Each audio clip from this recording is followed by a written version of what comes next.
camera is playing up today. It's all playing up. The memory card's playing up. The microphone's playing up. And the camera's playing up. Aside from that, this should go absolutely swimmingly. Thanks to everybody yesterday who joined in, by the way, with the tier list. The link is still in the description of yesterday's video. Loads of people joined in. Absolutely brilliant. I think Gio set it up to last for 5 days. So go and join in. If you've not done the tier list, go and do it. Basically, you decide whether we should keep players, loan them out, sell them, ditch them, whatever. You know, but it's like, what's that, snog, marry, avoid? Snog, marry, avoid thing. It's like that with football players. You haven't got to snog and marry them or avoid them at all. You just got to sort of sell them or keep them, really. Anyway, interesting story over the last couple of days, actually. So it started off with, I mean, this was quite bizarre. Ruben Amorim getting sacked from Manchester United. I guess that's not really that bizarre. I mean, you would imagine he would deserve a little bit longer. I've got a theory on Manchester United, but we'll get to that in a second. But Ruben Amorim being ditched after like 5 minutes, and then they were gonna appoint Julen Lopetegui. Now it turns out, it probably seems that it's a load of nonsense, and because they're not going to get rid of Ruben Amorim yet, right? But Julen Lopetegui has somehow found it onto a short list of 3 managers to take over at Old Trafford. I thought, how the bloody hell's he done that? He's got to have some agent, and Lopetegui has got to have some bloody agent to get him there. I mean, I think if you were Manchester United, you'd probably be a little bit sceptical about him because of what happened at Real Madrid. His stint at Real Madrid lasted 5 minutes and he fell out with everyone, right? Actually, that sounds rather familiar, doesn't it? And the reason you'd look at Real Madrid is you might suggest Manchester United and Real Madrid are similar sort of sized clubs. So even from that, you'd think he doesn't really fit. You'd certainly look at what happened at West Ham, where, funny enough, he managed to fall out with lots of people as well. But also, I mean, it was really bad. I mean, really bad. And to be fair, Potter's points or whatever, points per game or whatever it might be, win percentage, is not a lot better than Lopetegui's, but it seems the performances have been better, and I suspect come the end of the season, Potter's win percentage will be better than Lopetegui's.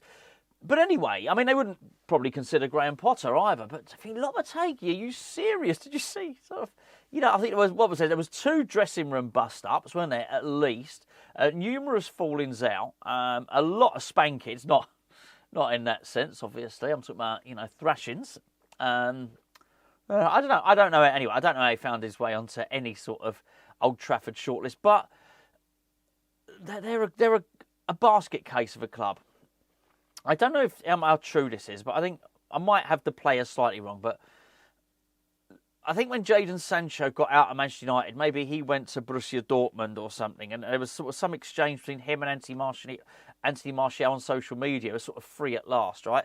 So these players, Aaron Wan-Bissaka would be an excellent example. These players leave Manchester United and they're liberated. I haven't looked at Aston Villa's latest game, it has to be said, but from what I've seen a couple of games, and Marcus Rashford looks like a different player for Aston Villa. So you keep seeing these players, you keep seeing people leaving Manchester United and actually, you know, feeling like they've got the weight of the world lifted from their shoulders. Now, I'll be honest with you, I never thought Erik ten Hag was the best manager in the world, but I never thought he was that bad. And they seem to have, we certainly know that David Moyes is probably better than he showed at Manchester United. I just think they go for all these managers. It's clearly got something to do with a club. Amorim is probably a really, really good coach. I don't know whether they're going to give him the chance, but you've only got to look what they've done with Dan Ashworth. They're so indecisive. They think, oh, we really got to have this guy. We'll go and get this guy. Oh, no, we don't want him anymore. Let's go and ditch him. Weird. Really, really weird. You can't really see that club getting better anytime soon, can you? Anyway, not our problem, I guess. Well, I say not our problem, I guess. It probably would be our problem because it would seem that Manchester United want Nayef Aguerd. Now, obviously, we did our tier list, which I spoke about at the start of the video. And the tier list was basically, we did 2 separate videos, one on this channel, one over on the main Hammers Chat channel. And myself and Gio individually went through which players we would keep and which players we would jettison. I wanted to keep Nayef Aguerd. I thought, I used to say this, regular watchers of the channel, you will remember me saying this, right? If you've been watching for a long time and you're long-time sufferers, then you remember me saying when Nayef Aguerd used to struggle at West Ham, I used to say, I just suspect he's no good under Moyes. I used to always say I could see Nayef Aguerd playing for a top level team, right? A top team where he wasn't forced to defend as much as he does now. Obviously, I understand Manchester United are currently not a top level team, but I always suspected he would suit a bigger club. And so I'm not surprised to see him linked. I'm really not. However, I would take him back at West Ham because I sort of look at it and I think actually Todibo, Kilman in the middle, we need a lefty on the left, obviously, and Aguerd is brilliant. All that stuff, all the stuff that I think Potter may identify and really like in a player. He could carry the ball forward. I don't know if you remember, a couple of times last season he was used at left back, and I thought he looked really good. It was only like late on in games and when Moyes was switching things around and whatnot, but I thought he looked really good there as well. And what I'm saying is I think he's really, really well suited to play the left centre-back with a 3. So I was always under the impression that since Potter came in, that Potter had indicated, give him pre-season, let's have a look at him. We spent a lot on central defenders. From the moment we started paying big money for, spent big money on Kurt Zouma, big money on Aguerd, relatively big money, 17, 18 million pound on Mavropanos, and obviously we spent big money again. Actually, going back, even Issa Diop was 23 million. We do all right. Committed to 35 million pound spend on Todibo, 40 million pound on Max Kilman. We spend on central defenders, right? So my point is, we've spent so much over the last few years. It should be sorted. Central defence should be sorted, right? We certainly shouldn't have been giving that John Egan a trial, should we? Anyway. I quite like the idea of that. It's one less thing to worry about. It's been a successful loan, I guess, because Manchester United have come in and they've said, right, well, they haven't come in and they've said anything. The rumour is that Manchester United have come in and said, right, we would like him for 30 million. Well, that in itself is a successful loan because we paid sort of 30-odd million pound for him. We never thought we'd see our money back. The loan, he's gone out on loan and his value is back up sort of what we paid for him, which is good. But this is Man United. They just hemorrhage money. It's really funny, right? Because, well, it's not funny if you're someone that's lost their job. Look, we've got club rivalry and all the rest of it, and we want certain clubs to do badly. Arsenal, we want some clubs to do really badly, but it doesn't mean you want people to be sacked and people to, the person that works in the canteen, you don't want to see anyone sacked, right? So it's not funny. But I don't know if you know this stuff about Manchester United, but since Sir Jim Ratcliffe has gone in there, it's been cost cutting, right? So he's stopped people's lunches and stuff like that and sacked loads of people and he's trying to make them really, really streamlined to save. So he's basically, they're saving pennies, but they're hemorrhaging millions. And the situation with Dan Ashworth is a really good case in point. If you don't know what the situation is, Dan Ashworth used to be, director of football at Brighton. He went to Newcastle. Newcastle got him. Manchester United said, this is the guy we've really, really got to get. And so they went and got him from Newcastle. He went on gardening leave. They paid a big, big amount of money whilst he was on gardening leave to get him out of his contract to Newcastle. Paid big money for him. Got him into Old Trafford. They realised it wasn't, this is not the guy actually we wanted. The reason being is Dan Ashworth is actually not a talent spotter. I think they thought he was a talent spotter. He's not. He builds an infrastructure. And it was actually, in the end, it was Jason Wilcox. I think it was Jason Wilcox that was doing the talent spot at Man Utd. They thought, hold on, we don't need him. Let's get rid of him. They wasted millions and millions and millions.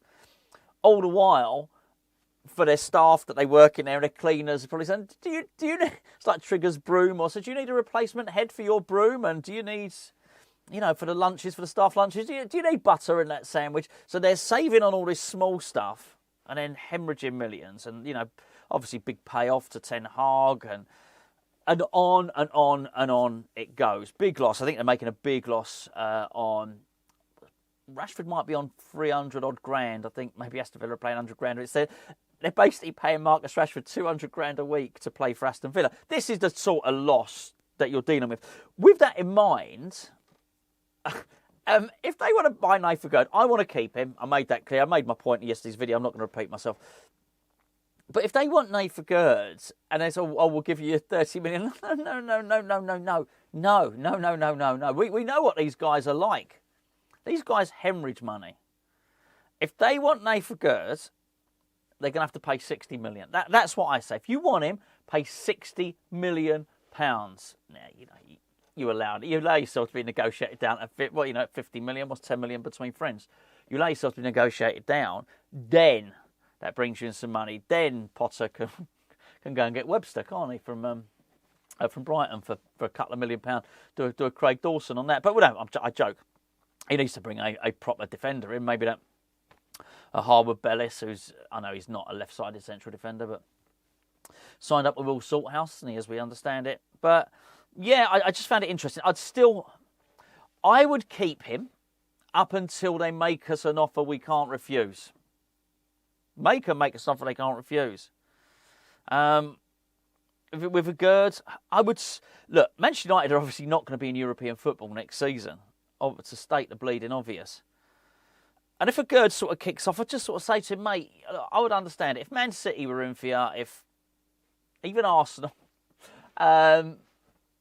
if Liverpool, let's go with Liverpool, that's a better example. If Liverpool were in for you, on your crack, mate, honestly, Champions League football, all the rest of it. But come on, Manchester United, we're not going to let you go. Stay at West Ham. You've signed a deal with us. Let Graham Potter build the defence around the three of them. See what happens. Anyway, let me know what you think in the comments below. Those of you that did do the tier list, if you've already put Aguerd in keep, then I'm sure I've already got it sorted. But has this changed your mind? Maybe £30 million for Manchester United. It is win-win, by the way, for West Ham. We've been sort of scratching around, wondering where we're going to get some money from. That's a good thing. That is a good thing. We either get a really good player who I think would suit the manager's system, or we get some money which we can spend elsewhere. So, going to be a summer of wheeling and dealing. Anyway, it's been a long time without any football, isn't it? Long time without any football. Seems that way anyway. Still Monday to go. Got to go the whole weekend and everything. And we've got a game and an international break as well coming up. And anyway, I'll catch up with you tomorrow.